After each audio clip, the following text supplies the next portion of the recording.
नमस्कार दोस्तों, इसरो चंद्रयान 3 के लॉन्चिंग की तैयारी कर रहा है, लेकिन नासा की तरफ से एक ऐसी रिपोर्ट आई है जिसने सबके होश उड़ा दिए हैं। चांद से एक रॉकेट टकरा गया है जिससे चांद पर दो विशाल गड्ढे बन गए हैं, जिसमें एक गड्ढा 18 मीटर और दूसरा गड्ढा 16 मीटर व्यास का है। अगर यह गड्ढे किसी इस्तेमाल हो चुके रॉकेट के होते तो आमतौर पर किसी एक रॉकेट से एक ही गड्ढा बनता है, लेकिन इस रॉकेट के टकराने से दो गड्ढे बने हैं। वैज्ञानिकों का मानना है कि इस्तेमाल हो चुके रॉकेट में आमतौर पर मोटर के अंत में सबसे ज्यादा द्रव्यमान होता है, क्योंकि बाकी रॉकेट सिर्फ एक खोखला ईंधन टैंक होता है।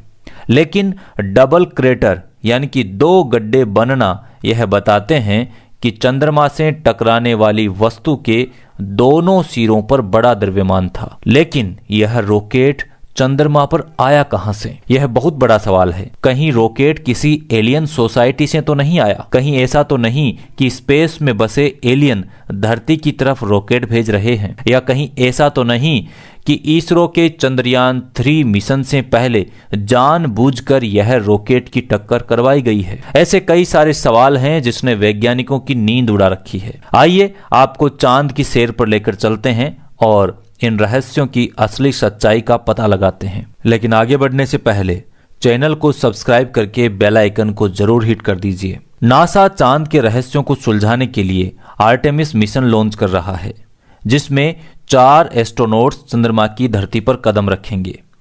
वैसे तो इंसानों का चांद पर पहुंचने का सपना आज से 54 वर्ष पहले ही 20 जुलाई 1969 को पूरा हो गया था।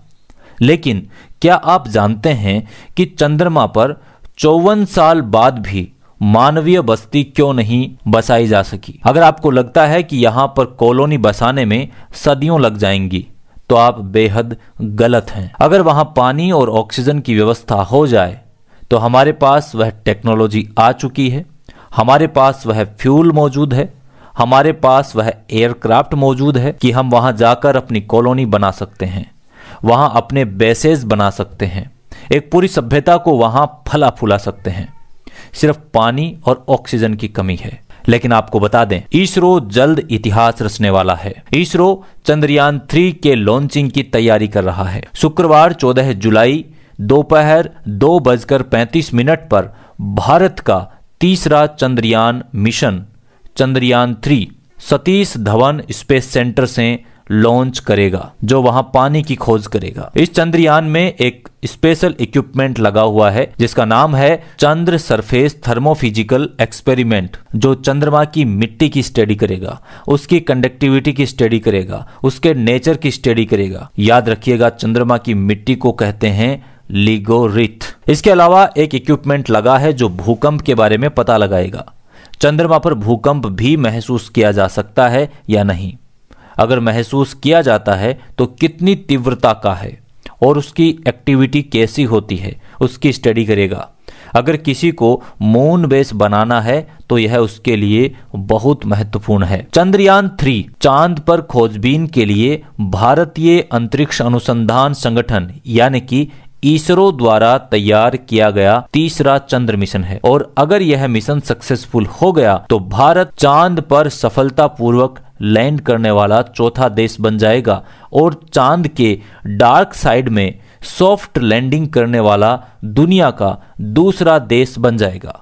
चांद के डार्क साइड में लैंडिंग करना बेहद मुश्किल काम है और आज तक पूरी दुनिया में मात्र एक देश चांद के डार्क साइड में सॉफ्ट लैंडिंग अपने रोवर को करवा पाया है और वो है चीन। लेकिन नासा ने हाल ही में कुछ दिन पहले चांद पर ऐसी घटना देखी जिसे देखकर नासा हैरान रह गया।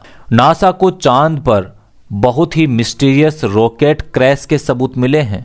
यह टक्कर इतनी भयंकर थी कि इससे चांद की सतह पर 2 बड़े गड्ढे बन गए हैं और यह गड्ढे अब वैज्ञानिकों के लिए उलझन बनते जा रहे हैं, क्योंकि वैज्ञानिक यह समझ नहीं पा रहे हैं कि रॉकेट किसका था। और दूसरी वजह यह है कि इससे पहले भी चांद पर कई रॉकेट टकराए हैं, लेकिन हर बार उनके टकराने से एक ही गड्ढा या क्रेटर बनता था। लेकिन इस बार 2 क्रेटर्स का बनना वैज्ञानिकों के लिए उलझन बनता जा रहा है। यह गड्ढे ज्यादा पुराने नहीं हैं।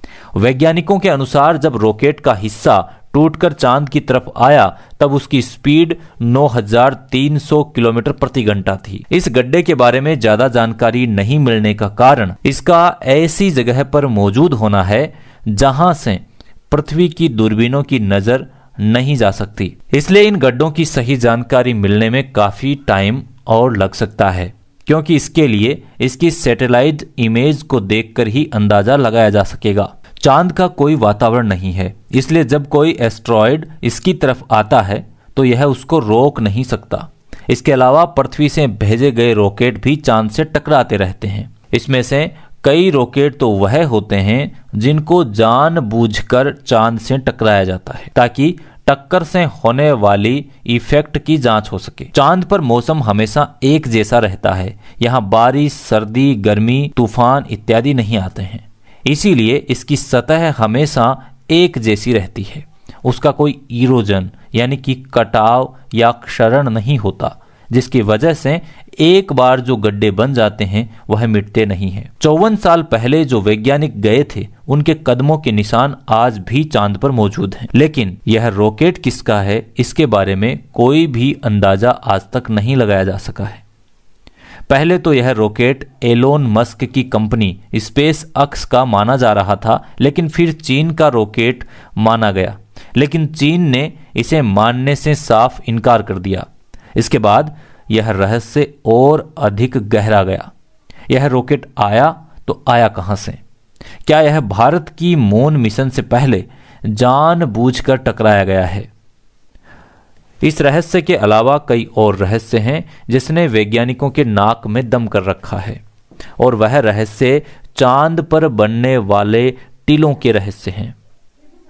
जब वहां पर पर्यावरण नहीं है, जब वहां पर मौसम हमेशा एक जैसा रहता है, तो यह टीले क्यों बनते हैं? और इन रहस्यों से पर्दा उठाने के लिए नासा एक रोवर चांद पर भेज रहा है। नासा 2025 तक एक बहुत बड़ा spaceship lunar welkin imaging spaceship भी चांद को भेजने वाला है।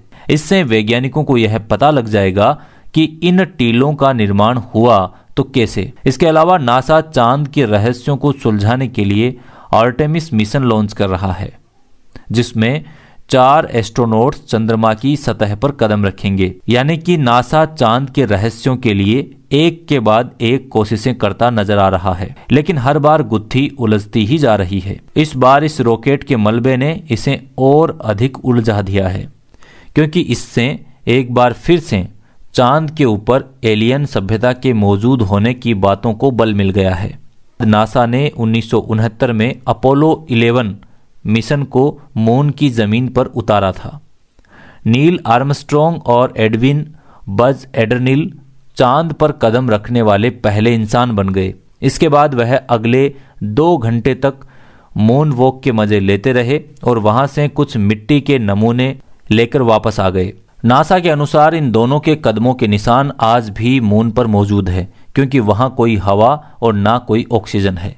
दोस्तों, नासा के इस मिशन में से किसी भी मिशन में कोई भी एलियन के निशान आज तक नहीं मिले, लेकिन सैटेलाइट से खींची गई तस्वीरों से कई बार ऐसा लगता रहा है कि एलियन की मौजूदगी है। एक एलियन रिसर्चर स्कॉट सी वॉरेन ने सैटेलाइट से खींची गई फोटो में एक ऐसी बिल्डिंग की पहचान की जिससे चांद पर एलियन की मौजूदगी का एहसास होता है। स्कॉट के अनुसार यह चीज चांद पर दिखने वाली दूसरी चीजों से काफी अलग थी और यह काफी रहस्यमयी भी थी। इसके कई दिन बाद नासा ने चांद की तस्वीरें अपडेट की, लेकिन इस बार स्कॉट के साथ साथ सारे वैज्ञानिक हैरान थे, क्योंकि इस बार बिल्डिंग जैसी दिखने वाली चीज गायब थी। स्कॉट ने कहा कि यदि चांद पर कोई मौजूद नहीं है तो बिल्डिंग जैसी दिखने वाली चीज आज गायब कैसे हो गई। इसका सीधा सा मतलब यह है कि निश्चित रूप से चांद पर कोई न कोई मौजूद है। बात इतनी सी होती तो भी ठीक था, लेकिन वैज्ञानिकों को चांद के डार्क साइड पर भी कुछ अजीब सा मिला है। चांद का डार्क साइड वह हिस्सा है जो पृथ्वी से नजर नहीं आता। इस जगह वैज्ञानिकों को 42,000 स्क्वायर किलोमीटर का एक ऐसा एरिया मिला है जो बाकी के चांद से काफ़ी अलग है, और यहाँ की मिट्टी उस मिट्टी से काफ़ी अलग है जो नील आर्मस्ट्रॉन्ग अपने साथ लेकर आए थे। यहाँ की मिट्टी में एक अजीब तरह का मेटल है। वैज्ञानिकों का कहना है कि सालों पहले एक एस्टेरॉयड चांद से टकराया था जिसमें यह मेटल चांद पर रह गया, लेकिन इतना बड़ा एस्टेरॉयड यदि चांद से टकराता तो चांद 2 हिस्सों में टूट जाता। तो यह मेटल एक बार फिर एलियन थ्योरी को सही प्रूफ करता हुआ दिखता है। हो सकता है कि चांद पर अंडरग्राउंडेड एलियंस की बस्ती हो। अब इसरो भी अपने चंद्रयान मिशन से चांद पर छुपे इन रहस्यों को सुलझाने में जुटा है। अब देखना यह है कि इसरो इस बार चांद पर सॉफ्ट लैंडिंग करवा पाता है या नहीं। अगर सॉफ्ट लैंडिंग हुई तो फिर कई बार होगी, और इससे चांद पर अलग अलग मिशन भेजकर चांद की इंक्वायरी इसरो कर सकता है। दोस्तों, आपको और हम सबको इसरो को इस मिशन के लिए शुभकामनाएं देनी चाहिए, इसलिए कमेंट में इसरो के लिए ऑल द बेस्ट जरूर लिख दें। धन्यवाद।